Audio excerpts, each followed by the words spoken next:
Okay.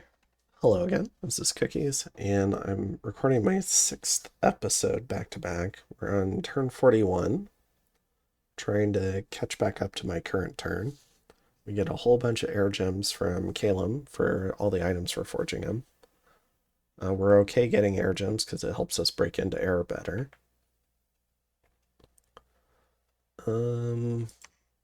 We find a grove of evergreens, which is pretty nice. That's another nature gem. A shimmering waterfall, which is also a thing. Whoops.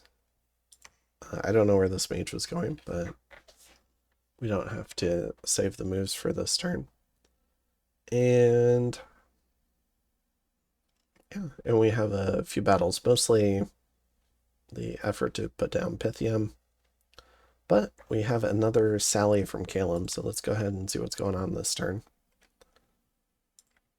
Another ping, so he's seeing what's gathered up on the fort here.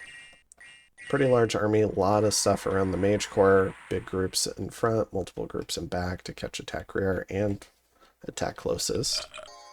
A little bit of Evo bait overall, pretty nice script. Then we've got Marignon attacking Naba. So we've got just a little paladin with some bodyguards trying to free the fort. So he's freed the fort, so he gets a turn of recruitment. He's got 110 things in here. Not sure what Naba's up to. With Machaka attacking Pythium. We have a huge army with a lot of mages. Okay, so this is the big cap defense for Pythium, it seems. We've got a lot of Theurgs with pearls. We've got the Titan of War with the same kit. Machaka's brought a tremendous number of skull staves. Also, a couple of nature mages with cornucopias and thistle maces. And then a bunch of gossamer veils and dream spools. So we've got a bunch of glamour 3s with temp gems. We've got a bunch of D3s. I think these are Banefire casters. And then 2 nature 4s with some temp gems to add some buffs to the army. In addition, there's also a Lar from Pythium that we traded him some nature gems so he could summon. There's also a Lizard Shaman for Pythium. Pythium's got a couple of assassin thugs. They've actually got really decent stats for individual combatants once he's added some gear to them. And he's got another one here. 26 attack, 33 damage GSS. So pretty cool for human thugs. He's got an Arch Theurg with a whole bunch of air gems. Air 4. So this guy can really put out some big magic, potentially. This guy's got some astral pearls as well. And then we've got this Anansi, who is also Glamour 4 with a Dream Spool. So looks like we actually do get a pretty decent battle this turn, even as we're ramping up for our War with End. And I will go ahead and let you guys watch this. This is a lot of hunters, though.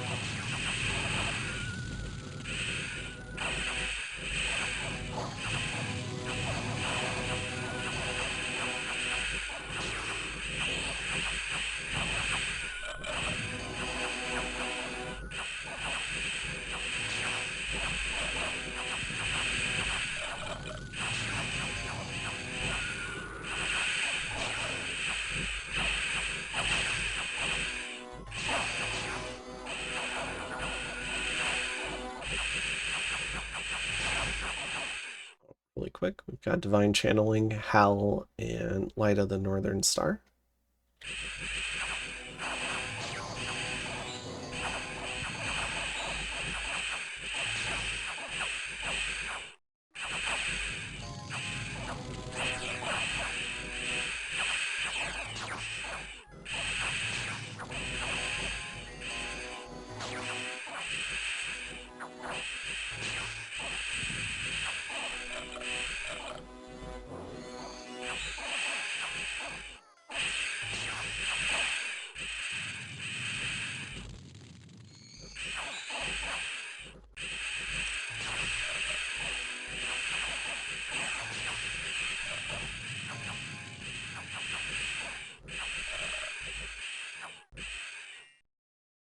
All right. So Machaka with a few friendly hits with Banefires, but does end up taking the battle. So it loses 46 Sacreds. Does end up killing all the Serpent Cataphracts, most of the mages. The Titan gets away, but generally speaking, Pythium's done now. Calum attacks Urfil.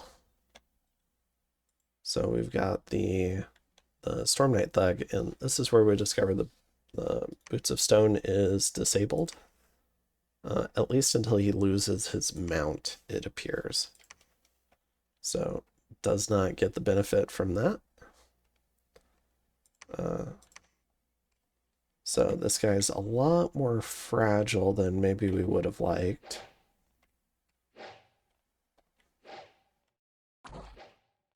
Does have 7 regen a turn though with on the eagle. And the eagle should be taking most of the hits.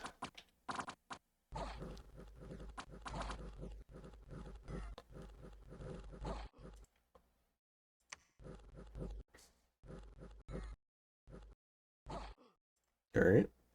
So eagle takes a little bit of a beating, but does regen back up. And so the hero takes the province, but some lessons learned there. And then in Morn, we see Knit of Anger take the province. That little raiding group that we saw earlier with the Ichthids and the Cub Warriors and a couple of bears. Pretty efficient. And then Scalaria takes the Fortress of Karnag, which has nothing inside.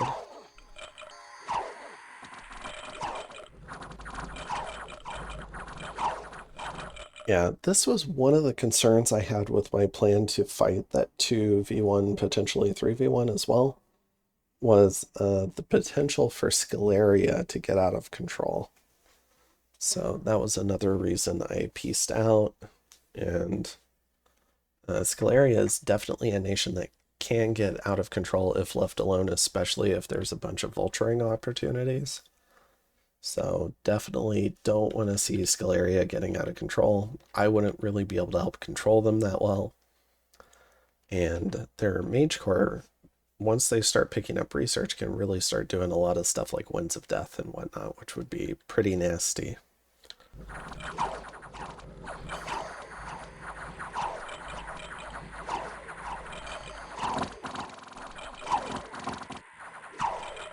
All right, so I think we can skip the rest of that. We know where that's going. So it does lose 3 Thaumaturgs again, so not bad. Fort defenses are doing a pretty good job keeping the Thaumaturg numbers down. We get some disease spreading, some death, a little bit of gold, and an assassination attempt. So on our Dryad Hag.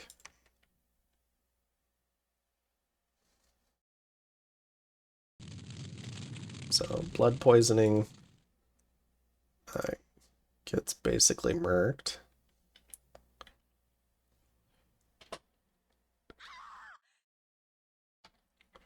Okay, so we do end up losing that Dryad Hag. That feels pretty bad. That's a 370 gold mage dying to random bullshit.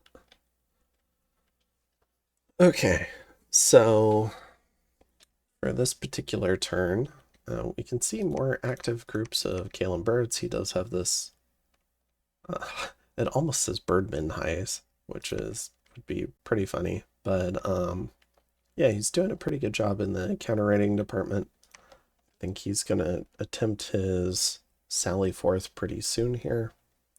We're going to leave an army here to protect Archytas, but otherwise, we're going to focus less on vulturing and more on the end army. So our new scouting report is 350. So 500 might have been a bit much. Maybe we're actually only looking at more like 400. We'll have to find out.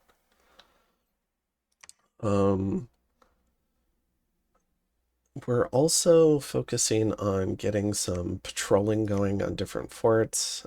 In case he's got scouts running around, I want to try and patrol those out. And we're continuing to work on getting our army transitioned north. So right now in Mammoth Grove, and in Ildmire. I think we're also getting some stuff over here guarding this cave entrance. We are putting up our Carrion Fortress this turn, so that'll be pretty nice.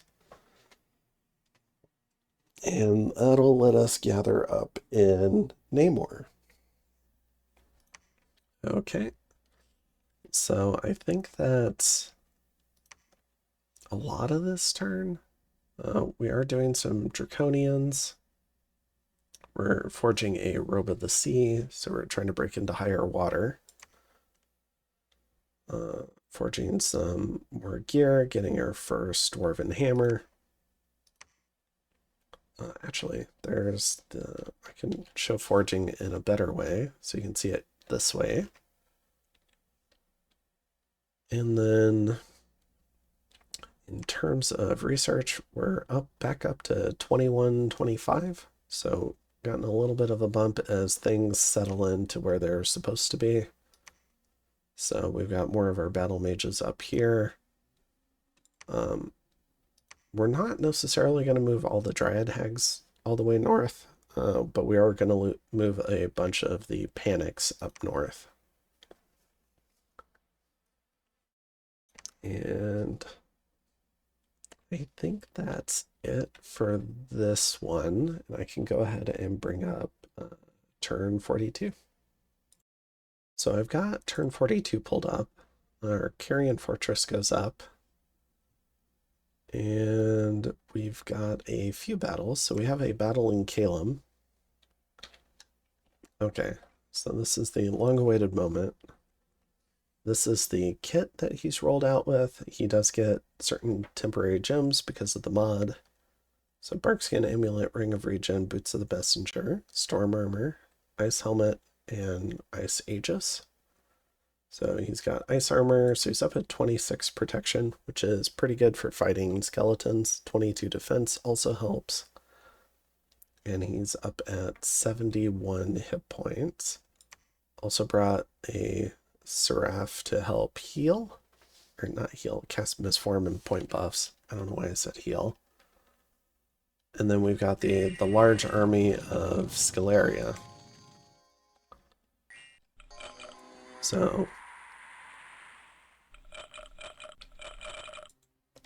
let's see what we've got. We've got Fire Shield, Skeletal Body, and we've got Mist Form and Ethereal, which should help a lot.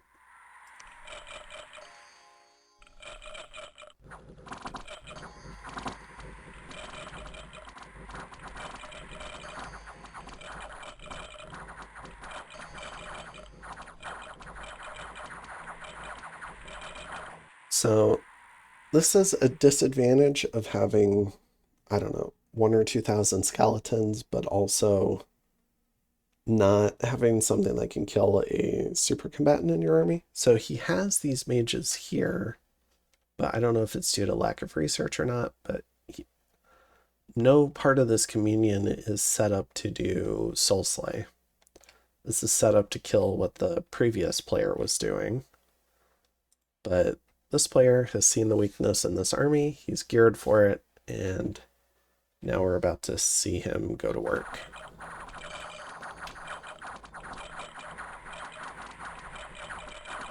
And I guess one more quick thing. So the real race here is between the Pretender killing this army or the Twilight happening, which removes the buffs, and then the Pretender needing to flee fast enough to get out of to live, or the Pretender will end up dying. So there is some risk to this.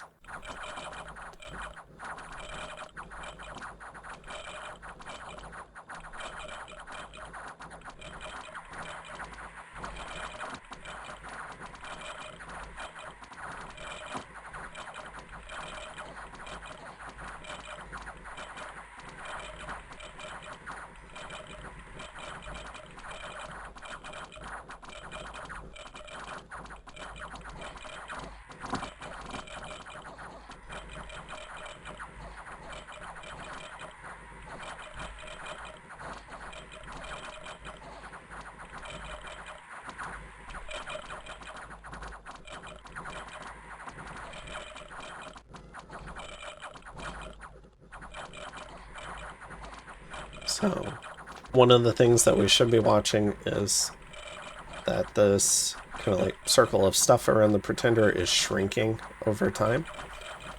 So that's a good indicator that he's killing stuff faster than it's getting made.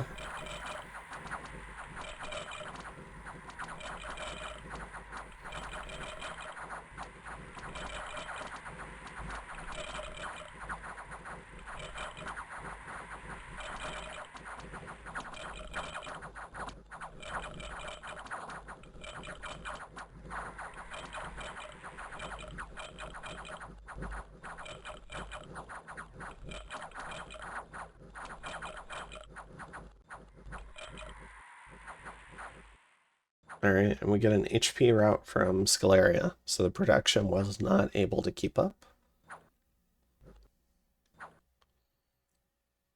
So the big question now is, do these communion slaves wake up in time to be able to flee?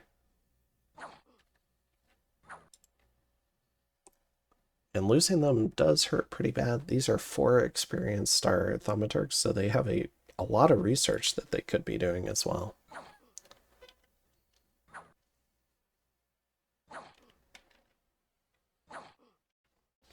Alright. And it was right before Twilight, too. Okay.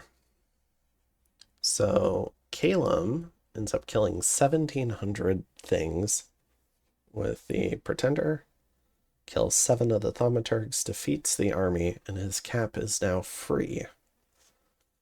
So this is a pretty big reversal, and Scalaria is going to have to backtrack and try and figure out an answer for this Pretender.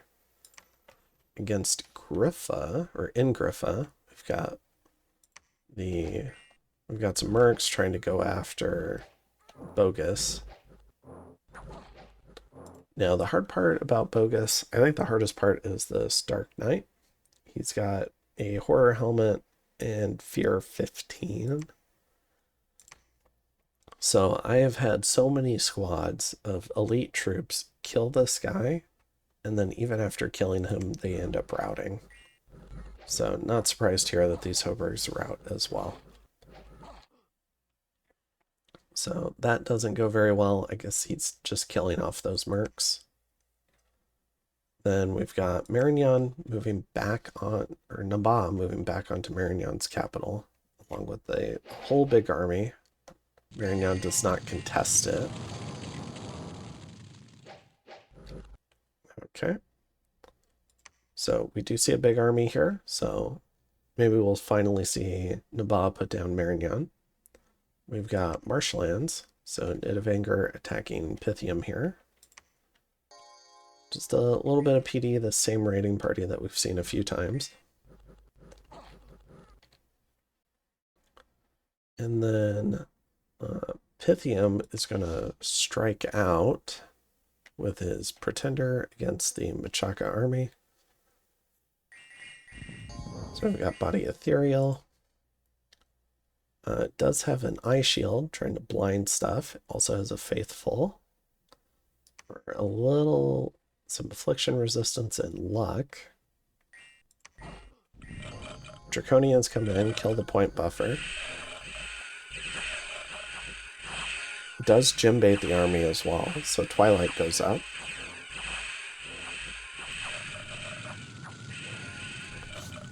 And then we get a bunch of Venomous Death. Venomous Death is a new spell in Dominion 6. It's extremely efficient at killing most thugs and super combatants. And it comes in the Death Nature crosspath. So all these guys are an advancing cast, and they're just going to poison this Pretender out.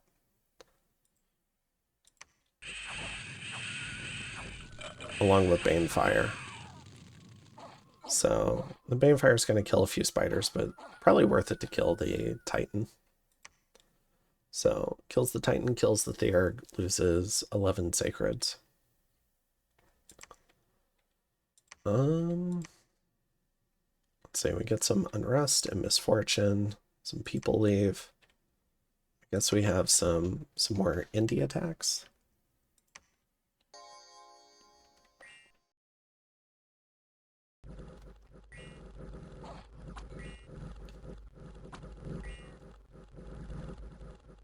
So some illusions with body ethereal, trying to take out this raiding party.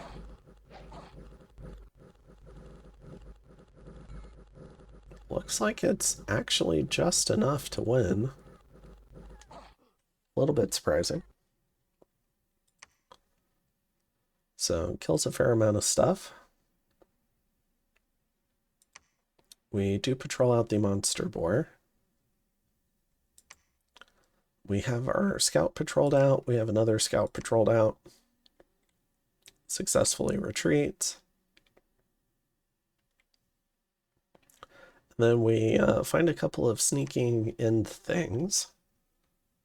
So, and these are Malik's.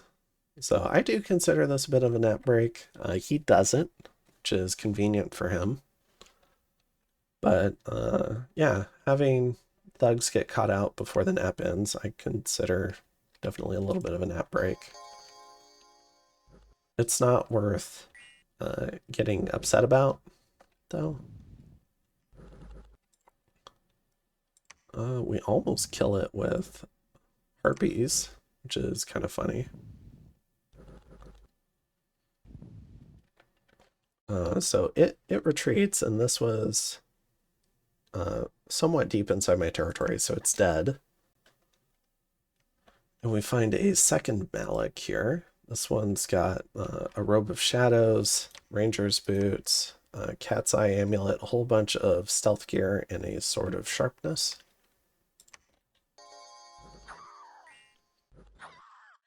So it's defending from the harpies, but stuff is incoming.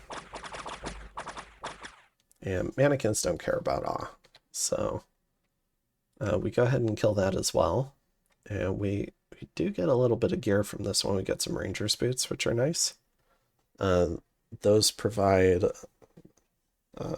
forest move, which we have a lot of forests, so having some ranger's boots on hand for stuff that maybe doesn't natively have forest move is pretty good. And I believe I do discover just a couple of turns ago that I'd forgotten to start recruiting because I didn't have a fort here. I wasn't recruiting this whole time from here, which is a pretty big mistake, but we do have our first Hydromancer come out. And yeah, and so I think next turn is when hostilities can start, so we're going to go ahead and get moved out here. So we're going to throw out some different raiding parties. We've got some bears, some carrion furies. The bears are reaching the end of their true usefulness because of their low MR. We're not in 8s yet for like arcane domination plays and whatnot, but I am going to start filtering this stuff more into the raiding game. They can just add that, maybe that extra spice to it. So we've got a little bit of raiding party out here. For here, because I think there is a chance this army moves into Emmerich, we're going to leave out just enough to gem bait. So we've got a hag here with 2 earth gems. She's going to point buff Iron Skin onto these 2 forest giants, and then we've got some mannequins. And the goal here is just to pull out the full script from end. And then we've got another raiding party here. I think these raiding parties, at least from what I've seen from end, they should do just fine. We're also going to try and raid Sodden Merc with some, this is, I think, going to be something like my normal raiding group. What I'm going to discover, though, I'll leave it for when I discover it. Also moving out some raiding groups just in general all over the place in case there's some more Malik's raiding. So we've got more sacreds, we've got more mannequins, just adding different elements to things. A couple of behemoths here. For the patrolling group here, we've got some centaurs for this group. Here we've got some patrollers. Here we've got some more patrollers. So got a lot of different groups out and patrolling, trying to catch everything that could be coming in. And then we're working on gathering a kill force here. So we're going to gather 1,000 things here. It should be a pretty large army. We'll have a lot of panics, and that'll be our death ball. Additionally, we've just finished up Evo 7, so now we're running down Alteration. So Zan is just about ready to go. He's got a kit with a few different things we can trade in and out. We've also got a winged helmet in case he needs to go magic phase. So pretty much ready to go. I think we're ready to fight End. And in terms of research, definitely trying to move up Alteration. Was there anything else that we were doing? I guess we can take a look at our research graph and army graph again. Income is, kind of staling. We're starting to spread our dominion in the caves a little bit. And then in terms of this stuff, on the Eve of War, this is what we've got. 80 Black Dryads, 28 Centaur Hierophants to help lead and bless things, 16 Dryad Hags, 15 Panics, almost 1,500 Mannequins. A lot of mobile carrion flankers. They do tend to die a lot, so I frequently run out of them. But they definitely fulfill a role. We've got 61 Draconians, we've got some Trolls, we've got 94 Black Centaur, which is a really nice power component to our army. We've also got 71 Carrion Furies and 140 Sagittarian Carcasses. So I think we're ready to go. We've got right around 300 Sacreds, which I think could give End a lot of problems just on their own. And then we've got all the other stuff. So I think we're ready to fight this out. In terms of what we're summoning, Flame Spirit, Sea King's Court. Then you can see we're getting some Dreamstones, Wraith Sword, Thistle Mace, and some other stuff. Alright. Now, between Scalaria and Calum, Calum's got a solid army in his capital now. He's definitely planning to push to Witch Haven. So I believe this is the beginning of Calum's counteroffensive. There's not a lot in these forts down here. Scalaria's lost a lot of stuff. He does have stuff over here, but it'll take a while to get there. We see Shinyama advancing on Abyssia. So, and he's also been raiding down here. So Abyssia's on their way out, it looks like. And then we've got End over here. Who I think I'm pretty sure we can take End, unless they have some magic like Firestorm that really catches us off guard, like a Firestorm Doom stack. And then, yeah, and then Nidavanger's thinking about going for this throne right now. And Machaka's working on getting Pythium's capital and maybe looking at this throne. And Ba is focused on Marignon's cap again. Has to go ahead and break that again, I guess. So I think that's it for this turn. So we do have a few turns to try and take the 1v1 with End. We still have our peace agreement with Nidavanger and Machaka. So yeah, I feel pretty confident going into this war. I don't know if it was miscommunication between End and Machaka and Nidavanger about joining the coalition a little bit later, and they just didn't double check that it was still on. But yeah, we're going to go ahead and dive into this, and I will see you guys in turn 43. Have a good one.